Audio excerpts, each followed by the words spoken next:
I'm glad that you're here. And as always, we encourage you to get your Bible if you don't already have one as we continue a study we began this morning. We introduced our study this morning by looking at Luke chapter 10 and concluding that good people are often troubled. Here's the case of Mary and Martha. And Martha, the text says, was troubled and worried about many things. And we mentioned the fact that she was not a bad person. She was not lacking in her love for the Lord, but she was bothered, she was disturbed, and thus she struggled. And so we often struggle much the same. And so we introduced the concept of our struggle with discouragement. We made the point that it's not uncommon for Christians to be discouraged, all of us. And we might be one that is occasionally discouraged, or it might be that we're staying in a state of discouragement. It might be having the blues one day, or it might be a state of depression for someone else. We mentioned the fact that Elijah reached a point where he was pretty low. We need to mention that again because we're going to talk about Elijah even more in our study tonight. He reached the point that he thought no one cared. He thought he would just soon die as to live. He was very lonely. He thought he was the only one that wanted to do what was right. And he was struggling, and likewise we do as well. So let's review where we've been. This morning we talked about what discouragement is. What is discouragement? We looked at the New Testament use of the word, and that gives us the idea that it means to lose heart, grow weary, grow faint, to give out, and ultimately maybe throw up our hands and quit. In the Old Testament, there are 6 different words that are used. It gives the idea of being impatient, being hindered, melting, and being bruised. Gives us the idea of what's involved in being discouraged. And then we considered the dictionary definition of that. It's the opposite of being encouraged, but we made the point that it's very possible to be discouraged, and there is a need for encouragement. Let's be mindful of the fact that it's a very broad concept, that it includes everything from hurt feelings to clinical depression and everything in between. And so when we talk about discouragement, we're looking at a very broad spectrum concept. This passage I find to be very helpful on the subject because it shows a contrast between the merry heart, the joyful heart, the happy heart, the cheerful heart, and what we might describe as being discouraged, which is described as that which drains your strength in Proverbs 17 and in verse 22. We raise the question, what causes that problem? Well, sometimes it's disappointment at the sin of others. Sometimes it's physical problems. Sometimes it's financial reverses. It might even be our own sin at times. It could be the death of a stronghold, as we mentioned the case of Moses. And then last of all, we raise the question, how does that create a struggle for us? How does it create a problem for us? And it does that by making us feel like we're alone. We see a dark picture. We see a dark future. We think there's nothing you can do. We'll see more about that from Psalm 11 in a moment. And we exaggerate the trouble and we forget about the good of the past. So let's continue our study tonight looking at this fourth section, this fourth area. How do you deal with discouragement?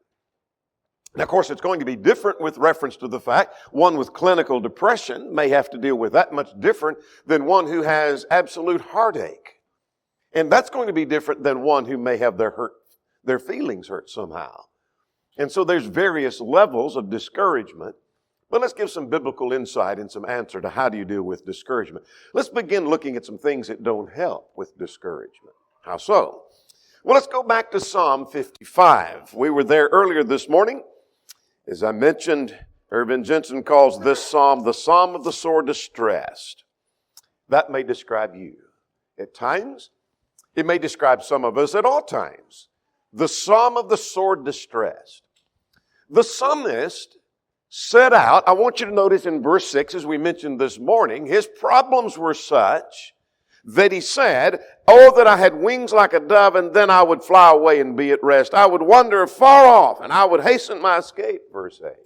I wished I could just get out of here, he said. I would like to run away from my troubles, he said. Then he concludes, and if we stop there, we say, well, I feel like the psalmist. And we end there, and I feel like the psalmist. I would like to do what the psalmist does. It talked about doing. I'd like to fly away. I'd like to just get out of this mess. But the point of the psalm is that wasn't the answer. He said, that's how I felt.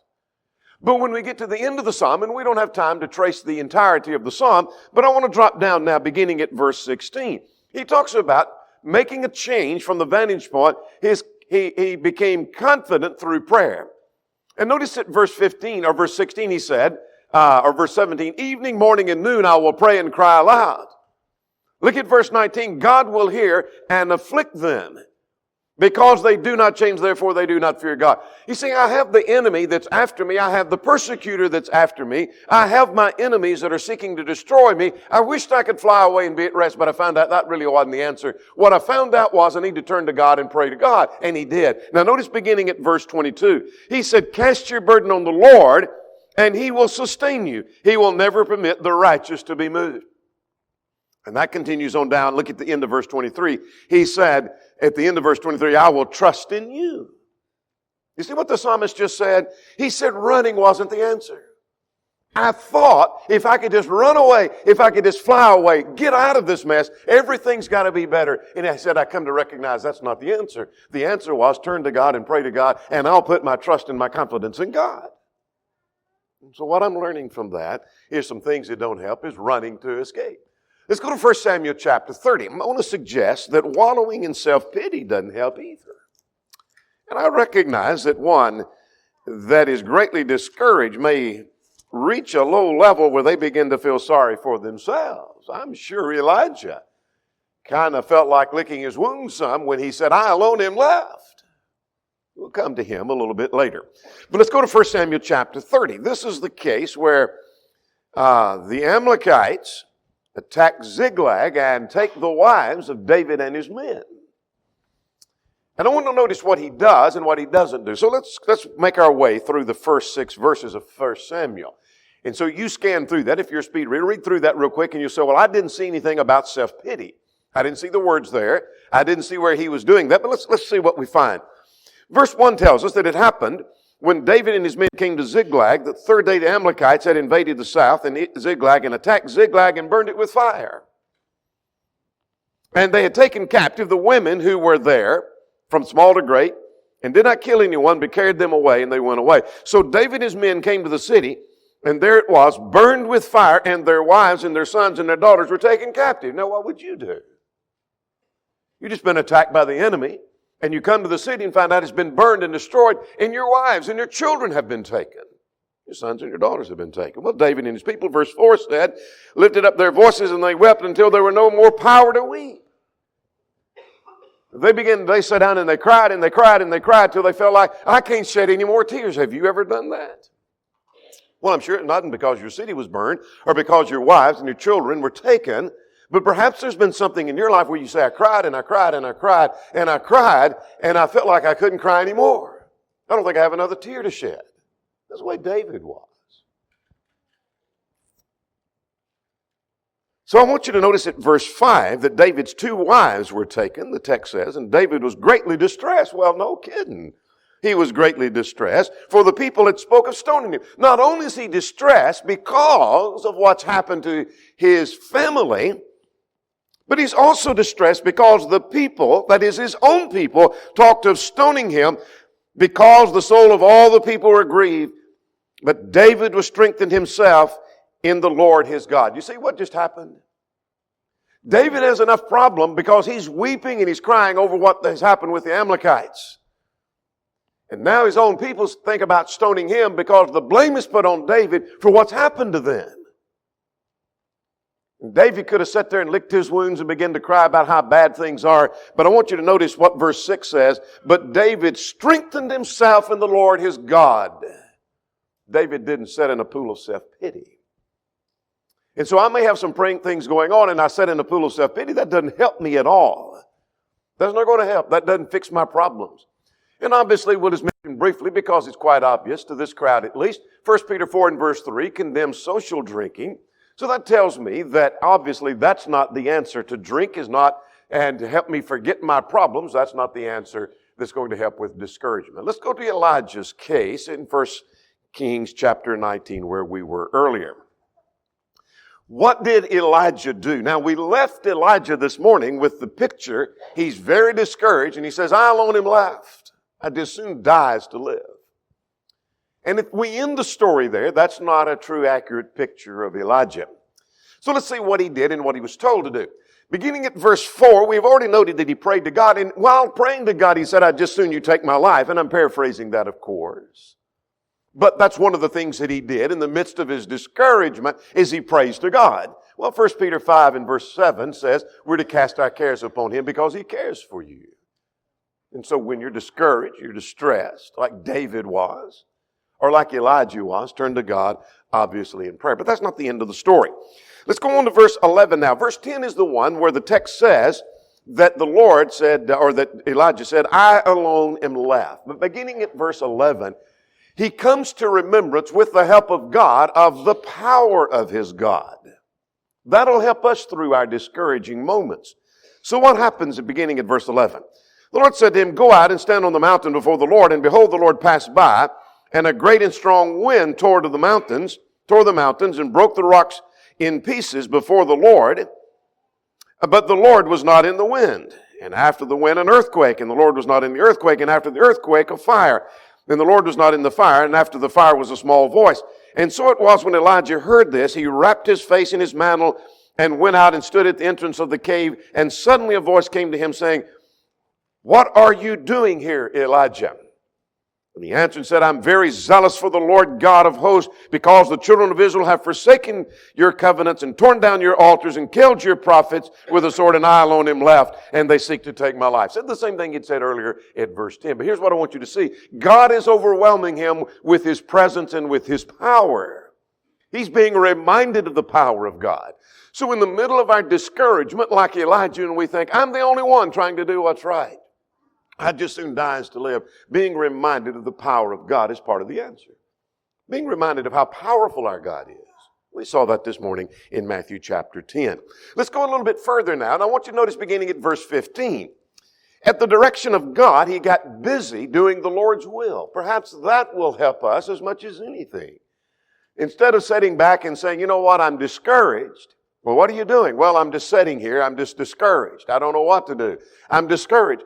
What God told him to do, and what then he began to do, beginning at verse 15, was he got busy doing the will of the Lord. Look at verse 15. Then the Lord said to him, go return your way to the wilderness of Damascus, and when you arrive at Hazael, anoint Hazael as king over Syria, and you shall anoint Jehu as king over Israel, and Elisha, he said, you shall anoint as a prophet in your place. There's work to do, Elijah. So you get busy and you go to anoint this one and you anoint that one and you anoint that one and appoint them to do whatever it is that they need to be doing. You get busy doing the will of the Lord. Now let's drop down to verse 18. We're going to come to the verse we just skipped and make another point there in a moment. And you might underline this because this is a key to understanding the answer to this depression or this problem that he had or discouragement he had back up in verse 10. And the point God makes to him, it's not as bad as you think it is.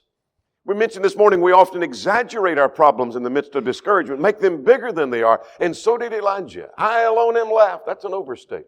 You say, how do you know? Look at verse 18. God said, I have yet reserved 7,000 in Israel that have not bowed their knee to Baal. No, it's not. You're not the only one that's left. You're not the only one wanting to do right. There are yet 7,000 have not yet bowed their knee to Baal. It's not quite as bad as you think. Now let's go back and get 17 and 18 together. What God is saying to Elijah here is there are others who will help. You think you're the only one that's got a task. You're the only one that's trying to do the will of the Lord. There are others that are going to help. How so? Well, let's back up now to verse 17. You remember appointing Hazael and Jehu and Elisha. He said, whoever escapes the sword of Hazael, Jehu will kill, and whoever escapes the sword of Jehu, Elisha will kill. You see, you're not the only one fighting this battle. So you go and anoint some helpers that's going to help you with this, and when one escapes, then the next one will take care of him, and when that escapes that one takes care of this one over here. And then he adds, besides those, there are yet 7,000 that have not bowed their knee to Baal. There are others who will help. You see, Elijah was quite low at this point. He's exhausted. He's feeling like he's the only one. I'd just soon die as live. And God pips him up by telling him, do you remember my power? Get busy doing what I told you to do. Get busy doing the will of the Lord. Get your mind focused on doing what God would have you to do. It's not as bad as you think. And there are others that are going to help in this work. Let's talk about the Hebrews' encouragement. We mentioned this morning how the Hebrews were discouraged.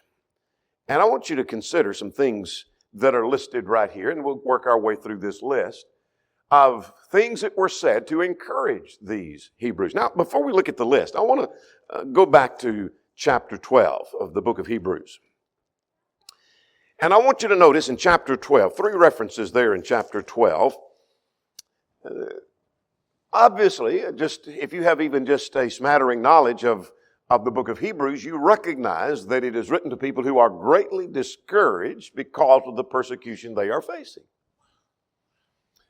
And the text says at verse 3, as we noted this morning, consider him who endured such hostility from sinners, lest you be weary and discouraged with your souls. Verse 5 warns about the same thing. We're going to come back to verse 5 in a moment. But I'm interested in verse 12, strengthen hands which hang down and the feeble knees. We mentioned this morning that as being a description of great discouragement. Hands are hanging down, knees are getting feeble. They're greatly discouraged. So what does the book of Hebrews say to them to encourage them to overcome that discouragement? Well, let's work through our list. Chapters 1 through 9. We don't have time to work through every point of chapters 1 through 9.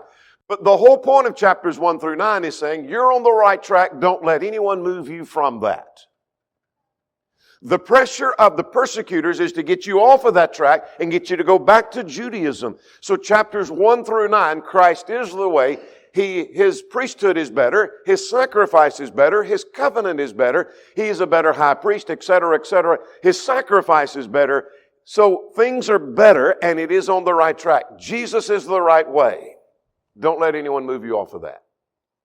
So you say, I'm discouraged. And you come and the Bible class is on Jesus is the Son of God. You say, well, I know that, but that really didn't help my... Yes, it did help your encouragement. It should have. Because it's reminding you you're on the right track. Or you hear a lesson in a sermon on baptism being essential. And you say, but I was discouraged and I wanted something encouraging. That should be encouraging because it's telling you you're on the right track.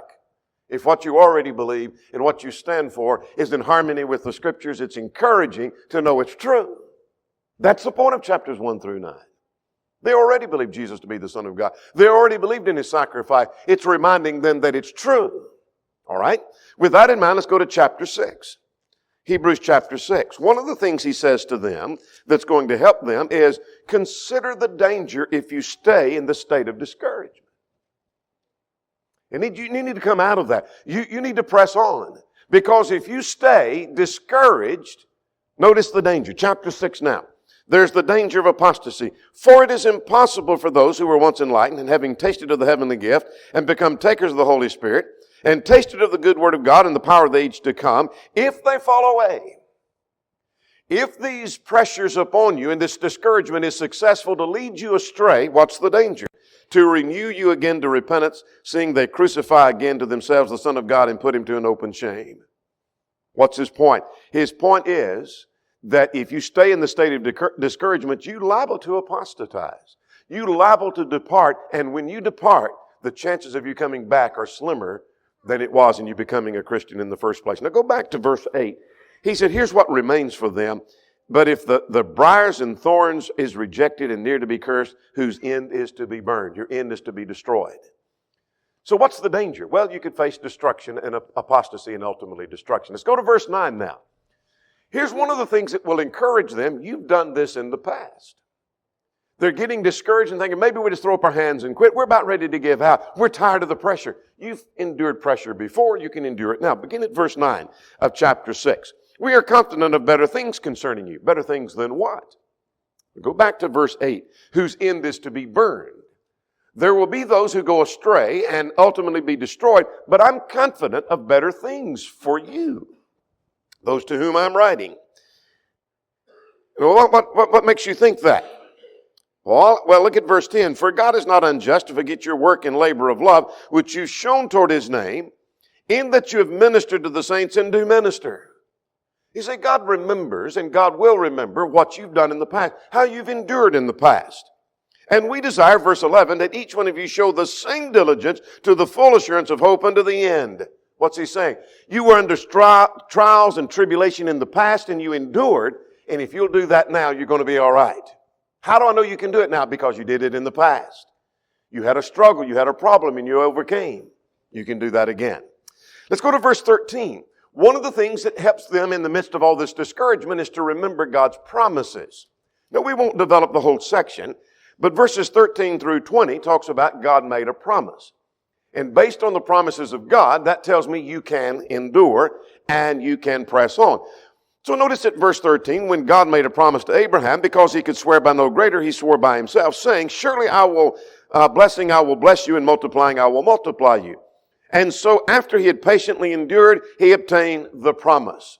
Now drop down with me, if you will, at verse 18, by two immutable things, in which it's impossible for God to lie, that we might have strong consolation who have fled for refuge to lay hold on the hope that is before us. All right, what do you mean, Paul? That this hope, verse 19, we have as an anchor of the soul, both sure and steadfast. Our hope is rooted in the promise of God. So while you're under pressure and you're getting discouraged and you're about ready to give out and ultimately give up, then what you need to do is remember the promises of God. That'll help you in the midst of all of that. Now let's go to chapter 12 and verse 3 now. In chapter 12, we've already noted the fact that one of the things he says is just consider how Jesus himself endured. And so when you begin to be under pressure and you say, I don't know. I don't know if I can take any more of this pressure. I don't think I can go on any further. Just remember this. Notice 12 and in verse 3. Consider him who endured such hostility from sinners. Reading the Gospels. Reading how the Pharisees treated him. How they shouted, crucify him, crucify him. Look how he endured all of that. Lest you become weary and discouraged in your soul. So considering how Jesus endured hostility, let's go to verse 4, the very next verse. For you have not yet resisted unto blood, striving against sin. What's his point? It could be worse.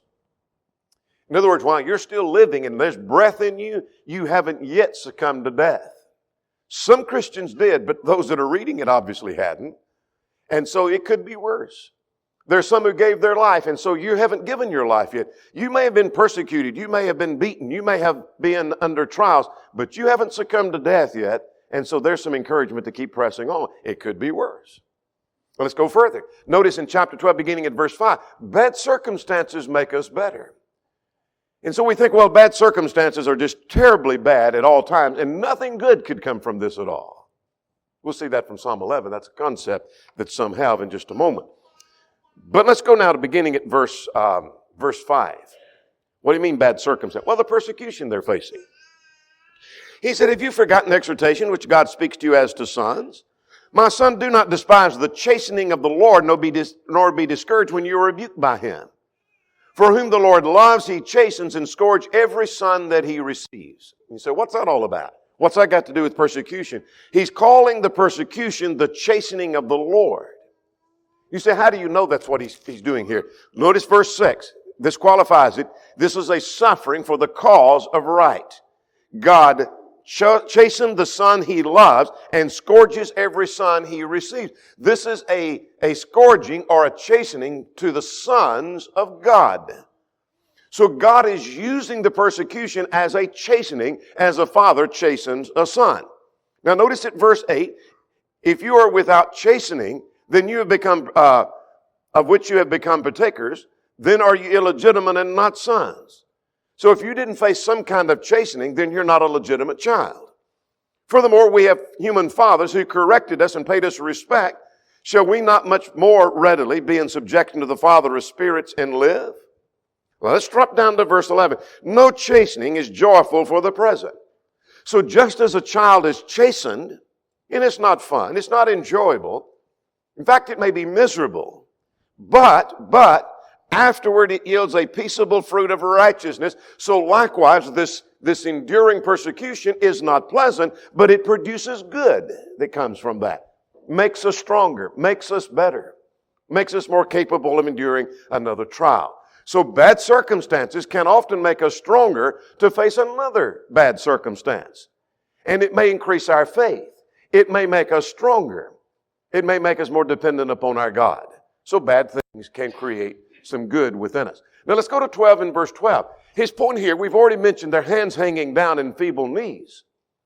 And you say, well, I saw that picture of discouragement. But notice what he says at verse 12. Strengthen hands which hang down and the feeble knees. In other words, that's a command. He said, here's what you need to do. Take those hands and raise them up and strengthen those knees. In other words, take responsibility and be determined. Rather than sit back and lick your wounds and say, you know what, I'm discouraged. There's pressure against me. There are forces that are against me. It looks like every time I turn, there's something that I'm battling. Lift those hands up and strengthen those knees. Take some responsibility and be determined. Now notice what he told the Hebrews, some of which may have been ready to almost give up and give out. He said, you're on the right track. It's dangerous if you stay in that state of discouragement. You've done it in the past. God made promises. Put your confidence in that. Remember what Jesus went through. It could be worse. This will make you better if you endure it. And furthermore, take responsibility for yourself. Now let's talk about some instructions to encourage the faint-hearted. You see, I've seen some things where what helped Elijah, I got that. And I see where the Hebrews were told. But the Bible also tells us this. It tells us to encourage those who are discouraged. That means I have a responsibility. Elders have a responsibility, preachers, but so do you have a responsibility to fellow Christians who are discouraged, you're to encourage them. You say, where does the Bible say that? Well, 1 Thessalonians 5:14. We exhort you, brethren, warn those who are unruly. That's the same word for the concept of being disorderly, 2 Thessalonians 3. Those we withdraw from. Warn them. Then he says, comfort the faint-hearted. American Standard said, encourage the faint-hearted. Encourage the discouraged. See, that's a different class of people. They're not unruly. That's not the person we're withdrawing from. Uphold the weak. That's a different class. Here's someone who's just spiritually weak. Need to uphold them. Do what we can to strengthen them. Be patient with all. You see, there's a class of people here called the faint-hearted, the discouraged. He said, encourage them. You say, well, how do you do that? How do you do that? Let's look at the context. Let's open our Bibles to 1 Thessalonians, if you will. And I want you to notice in 1 Thessalonians chapter 4, now that was in chapter 5. Let's back up a chapter. We can encourage them by reminding them of what the Word says. See, I can become an encourager. The more I know about the Word, the more I study the Word, the more I learn the Word, I'm going to know sections that might be encouraging for this moment. And some words that's different from those that might encourage this person for their moment. Like what? Well, it's chapter 4 and verse 18. Those who seem to be discouraged about, which in 1 Thessalonians 4 this was the case, about their loved ones who had died and gone on. What if the Lord comes back? They're going to be at a disadvantage to us. And so they're kind of concerned about it. They're discouraged. They misunderstand about the second coming. And so Paul gives an explanation about that. And then he concludes that section saying, therefore comfort one another with these words. See, knowing the revelation about that particular issue would help. If I know the revelation of God on that, then I can encourage somebody with what the Word said. Well, let's look at chapter 5 and verse 11. Therefore comfort each other and edify one another just as you also are doing. They already are doing that. So he says, continue on with that. Encourage one another with words. So you say, well, what's the value of me reading and studying and learning my Bible? The more you learn, the more you're going to know what's going to fit that problem that you may be dealing with. So you may be dealing with one problem with one person and another problem with another. What passage is going to best fit? The more I know about my scriptures, the more I'm going to be able to find the passage that's going to fit their circumstance. And I can comfort them with words. Let's notice another example or two of that. In Acts chapter 20, let's go to the 20th chapter of the book of Acts. And in verse 2, this is Paul's second visit to Macedonia and Greece. Notice, then when they'd gone over the region and encouraged them with many words, he came to Greece. Go back through the area, and he encourages them with many words, the text said. Well, we see the same principle in 1 Corinthians 14 and 31. We can encourage one another with the revelation of God. Here's something else. Be positive and not negative. By that, we're not meaning don't deal with sin and say something is wrong, something is sinful when somebody's done wrong. But it's the idea of being encouraging rather than, like in Numbers chapter 32 we talked about this morning, those who wanted to settle on the one side of the river were discouraging them from going across. And that's what Moses said. So be positive what we can do, what is possible, what is within their power and within God's power to do. Be more positive than constantly painting a black and a bleak picture. It can't be done. So be positive in your encouragement. Here's what you can do. Here's what's possible. Tell them not to give up. Now let's go to 1 Thessalonians 3. Now I want to, as you turn to 1 Thessalonians 3, it's where we were just a moment ago. I want to set the context for that. You remember, there was great persecution at Thessalonica.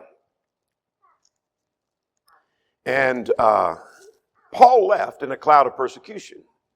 He did that not for his own sake, but for their sake, he said, lest they have great oppression. I'm paraphrasing that. But I want you to notice in chapter 3, verses 2 and 3, that he said, I sent Timothy. In other words, he left in a cloud of persecution and he sent Timothy back to see how things went. I want to know if they fared well. I want to know if they caved in the pressure or did they fare well. So he said, I sent Timothy, our brother and our minister and a fellow laborer in the gospel, to establish you and encourage you concerning the faith. What are you sending back to do? Look at verse 3. That no one should be shaken by these afflictions. For you know that we're appointed to this. What I send him back to tell you is don't give up. Keep on keeping on. I got away from there to take the pressure off from you, and I sent him back, and I wanted him to encourage you and tell you to keep on keeping on. Don't give up. Let's go to Acts chapter 11. You remember when the church was established at Antioch, that they sent for Barnabas to come, and when he came, here's what he said. That when he had seen the grace of God and was glad, and he encouraged them with purpose of heart, they should continue with the Lord. Don't give up. Keep pressing on. How can I encourage? Tell people don't give up. Let's go to Colossians 2 and in verse 2. This mentions the concept of encouragement. Colossians 2. And it laces the concept of encouragement with the idea of love and concern. Notice Colossians 2 and verse 2. Let me back up to verse 1. He said, for I know that, I want you to know the great conflict I have for you and those of Laodicea, and as many as not seen my face, that their hearts may be encouraged, being knit together in love. There's something about knowing people care, an expression of love that is encouraging to them. So let them know you care and that they are loved. Remind them of the cycles of life. I'm not saying this is the point of Psalm 30 and verse 5, but it is a point I learned from Psalm 30 and verse 5, that after the night, I'm paraphrasing, the morning comes. That there are cycles we go through. There's periods wherein things look bleak, but then the morning comes. There are going to be night times in your life, but after that, the morning comes. And so remind people that this is a period you go through, and there's going to be brighter days ahead. There may be brighter days ahead. And so remind them of the cycles of life. Remind them of what's temporary versus what is spiritual. 2 Corinthians chapter 4. That the things which are seen are temporal. And that's not that which is eternal. So remind them, the things you're concerned about, the things you're worried about, the things that have got you so down, maybe things temporal within themselves. It doesn't compare at all with the things that indeed are eternal. Now let's talk about putting our trust in God. And let's take a look at Psalm 11. Now let's go to Psalm 11 and spend just a moment there and wind our lesson down. Let's go to Psalm 11. There are a number of Psalms that would fit this picture that we've been talking about of discouragement.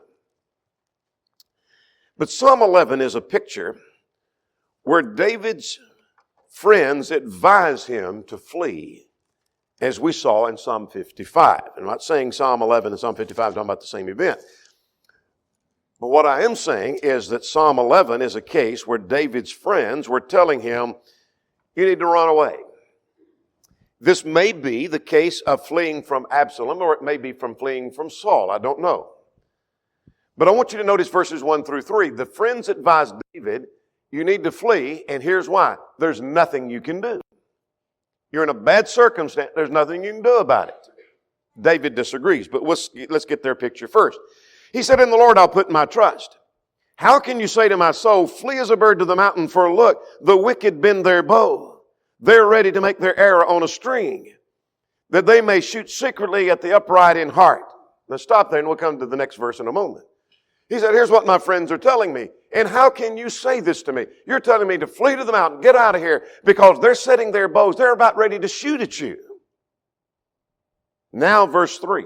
If the foundations are destroyed, what can the righteous do? That's not what God said. That's what the friends are saying. What the friends are saying, it implies there's nothing you can do. You might as well run away. If the foundations are destroyed, if people like Saul or Absalom are out to get you, what could you do? You might as well run off. There's not a thing, David, you can do about it. And so it's over. Just flee to the mountain. And so what David is saying in this context is faith will do far more than flight. And so what David says is he declares his confidence in the Lord. Notice he starts on that note at verse 1. I will put my trust in the Lord. So at verse 4, here's what he says. Three things. Verse 4, he said, God's still on his throne and in control. I know that much.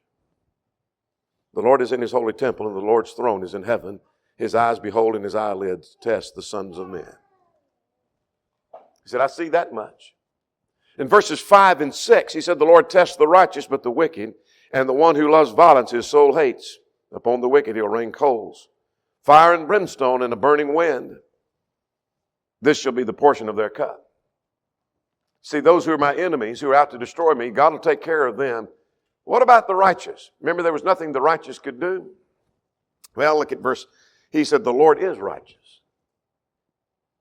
It seems that David picks up on their argument. And he loves righteousness, and his countenance beholds the upright. The Lord will remember the righteous. No, I'm not going to flee. I'm not going to run away. That's not the answer. There is something I can do, and I can put my trust in God, and trust works far better than flight. And that was David's answer. Put your trust and your confidence in God. Well, there's perhaps more could be said about how do you deal with, how do I answer, how do I cope with discouragement. But what we've seen in our study today is what is discouragement. What causes it? How does it create a struggle? And how do I deal with it?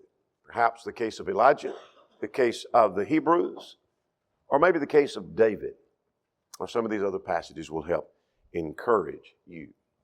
There may be one or more present who's not a Christian, who's not a child of God. Would you come believing that Jesus is the Christ, the Son of the living God? Would you acknowledge your faith and be buried in the waters of baptism for the remission of sins? If you're subject in any way, would you come while together we stand and sing?